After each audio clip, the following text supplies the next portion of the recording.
The more you try to silence history teachers, the louder we'll get. President Donald Trump has ordered the removal of information on slavery from national parks. Crews dismantled plaques telling the stories of the 9 enslaved people who lived in the president's house and were owned by President George Washington. The Trump administration has stopped flying a rainbow flag at the Stonewall National Monument. The Trump administration has ordered National Park Service staff to change or remove signs at the battlefield that mention broken promises to Native Americans, and boarding schools erasing cultural identities and language. I'm Mr. Beat. I teach American history, and I've noticed a trend.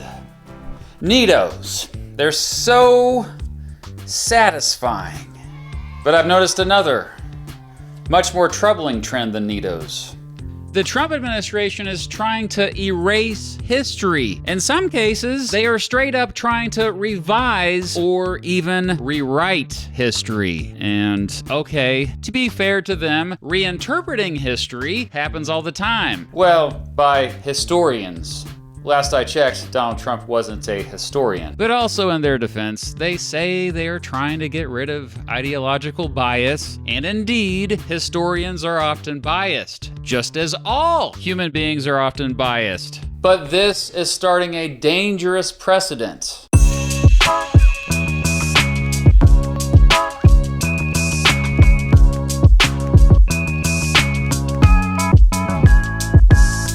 The Trump administration has made it seem that whoever holds power gets to decide what is true and who matters. When history is treated as a political weapon instead of a scholarly record of human events, the shared factual basis needed for a democratic society completely breaks down. Scholars, not politicians, should be determining what gets remembered and how we should remember it. And sure, Trump is not the first politician to try to erase, revise, or rewrite history, but his dramatic, coordinated effort to reshape public records in his second term in particular is, in my view, exceptionally messed up. His administration has removed thousands of federal web pages, archives, and cultural exhibits. It has heavily altered or straight up deleted exhibits documenting systemic racism, slavery, LGBTQ+ history, and, of course, the contributions of minority military veterans and women. In this video, I'm going to cover the history the Trump administration has recently tried to rewrite, revise, or erase. Because he may be able to take down plaques and exhibits, but he's not able to take down YouTube videos. At least not yet. So here's the real history. Here's what they aren't telling you.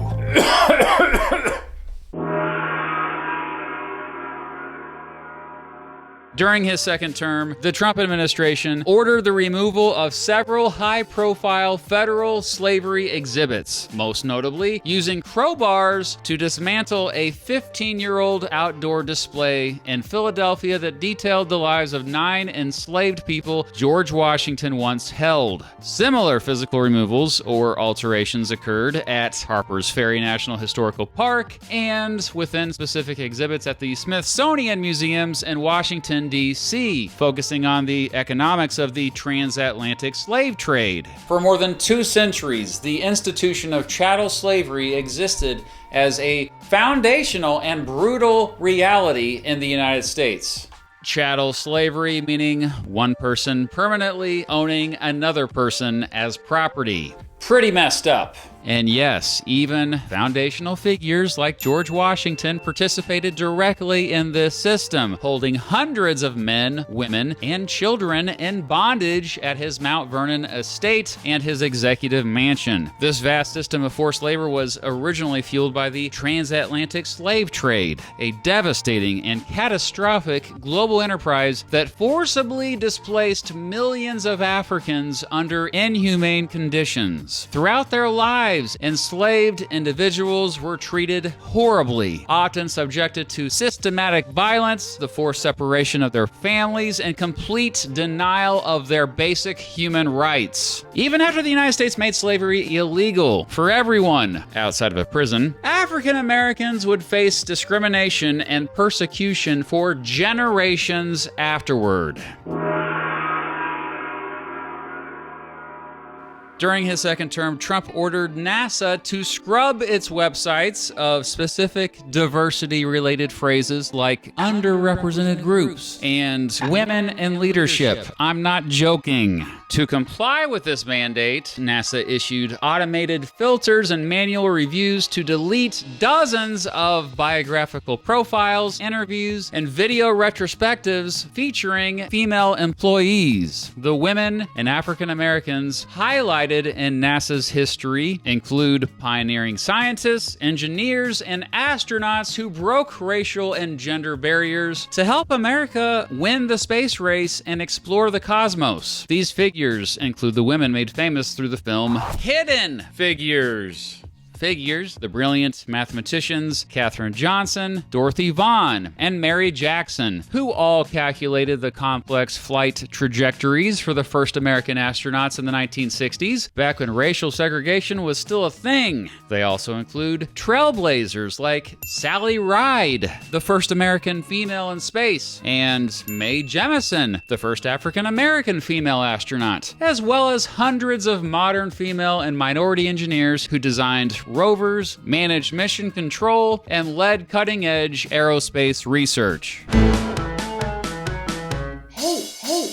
I hate to break it to you, but every time you go online, giant corporations are stealing your personal data, and then data brokers are turning around and selling your personal data to anyone. Stuff like your address, your phone number, even your political beliefs and income level. I hate this crap. But you want to know how I fight back? By using Delete Me. Delete Me proactively removes our home address, phone numbers, and family details from the internet. What I like about Delete Me is that it sends you these personalized privacy reports showing what they found, where they found it, and what they deleted. I've been using it for several years now at this point, and it's done a really good job scrubbing my personal information from all kinds of messed up sites out there. Protect your personal information and your family's personal information by using Delete Me, and get 20% off Delete Me consumer plans when you go to joindeleteme.com/MrBeat and use promo code MrBeat at checkout. There is the QR code, and there's also a link in the description. So again, that's joindeleteme.com/MrBeat, code MrBeat for 20% off Delete Me consumer plans. Thanks to Delete Me for sponsoring this video.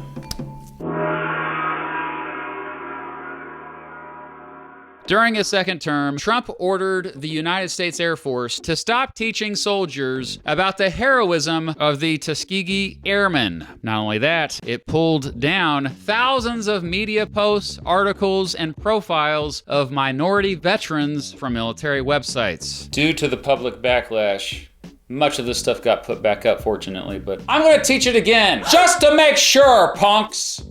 The Tuskegee Airmen were the first African-American military aviators in the United States Armed Forces. They played an extremely important tactical role in helping the Allies secure victory in World War II by achieving an outstanding combat record in Europe. These pilots flew more than 15,000 individual fighter planes across Europe and North Africa, where they successfully destroyed hundreds of German planes, trains, and supply lines, famously known as the Red Tails, for the distinct red paint on the tails of their P-51 Mustang fighters. They also earned a legendary reputation for their elite skill as escort pilots, defending American heavy bombers from enemy fighters and boasting one of the lowest bomber loss rates in the entire Army Air Forces. By proving their exceptional capabilities in the face of intense institutional racism and segregation at home, the airmen not only dealt a major blow to the Axis powers, but paved the way for the desegregation of the American military just a few years later.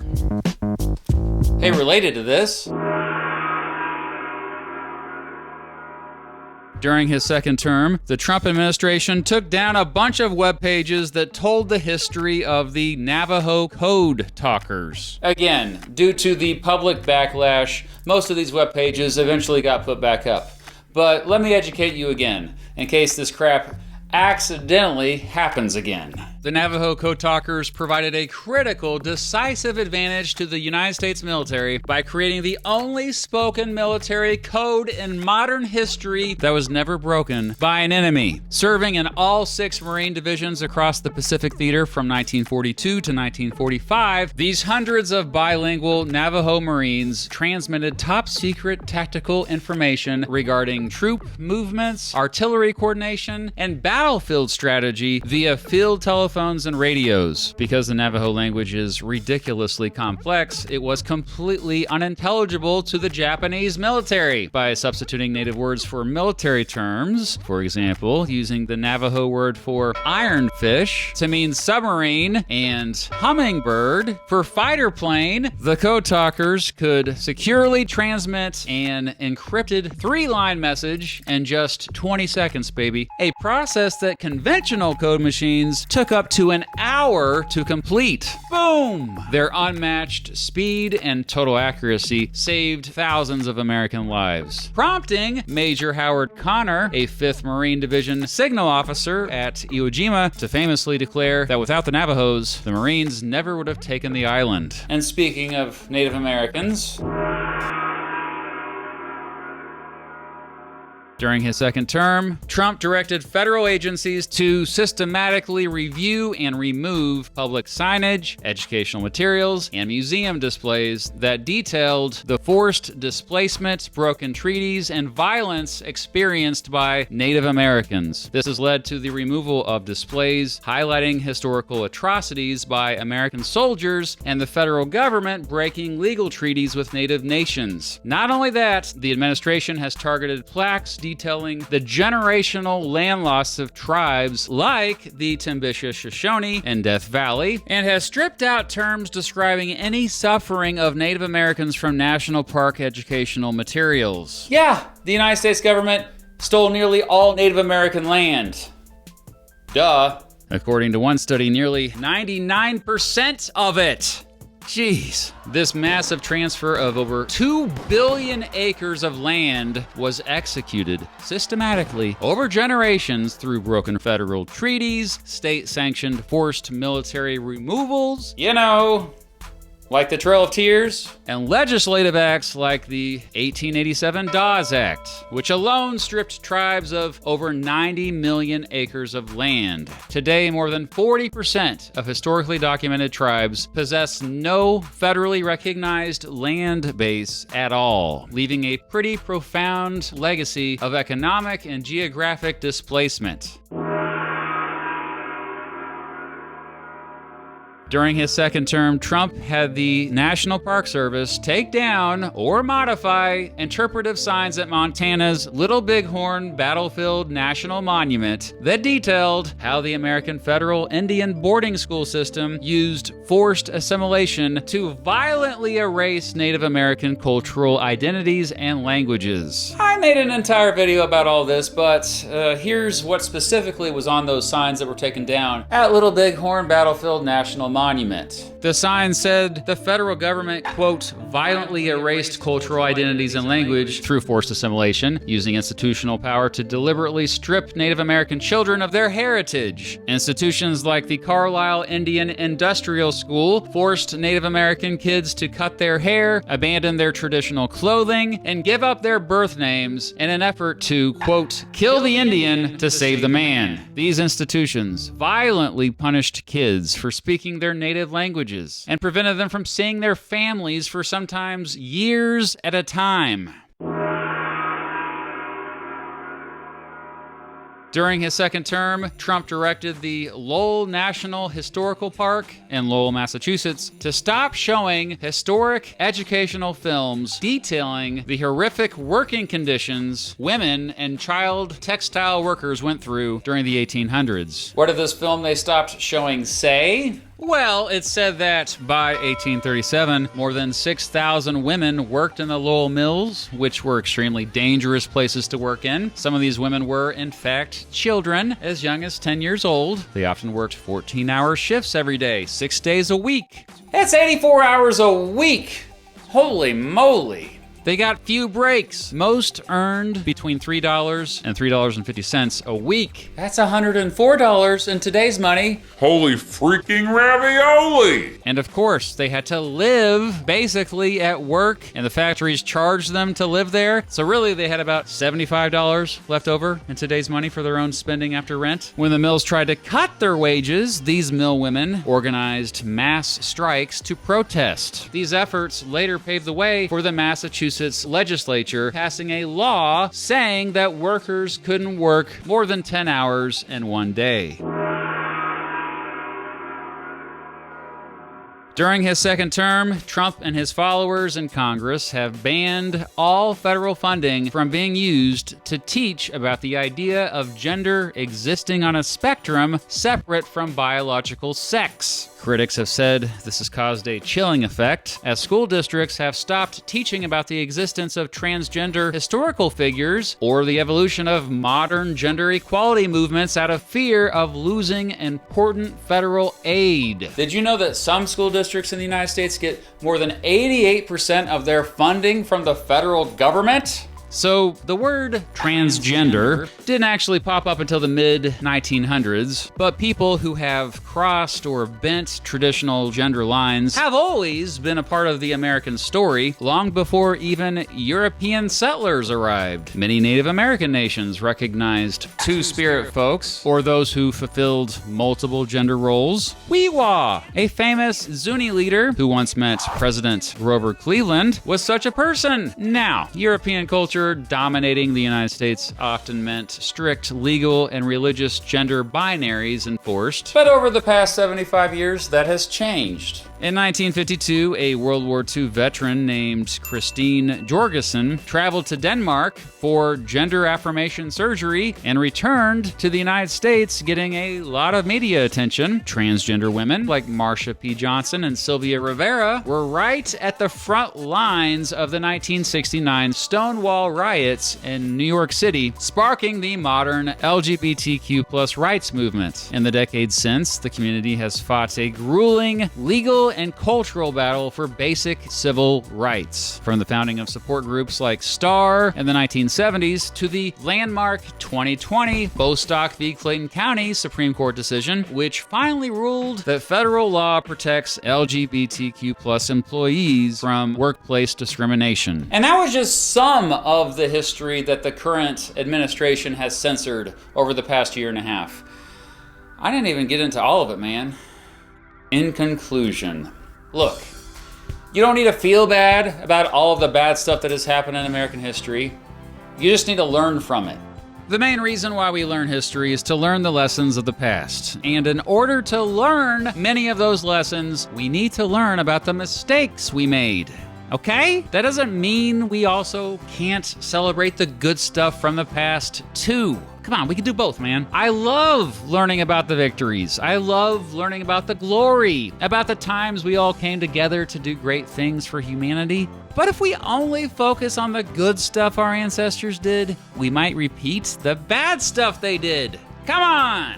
Again, Oliver, you don't need to feel bad. You didn't do anything wrong. Well, other than aggressively stretching that Nito that I loaned you that started to leak. But no, Oliver, you shouldn't feel shame learning history. It was our ancestors that made all those mistakes, not us. Well, except you made that mistake with the Nito that I just mentioned, so I'm not loaning you this one. Sorry, buddy.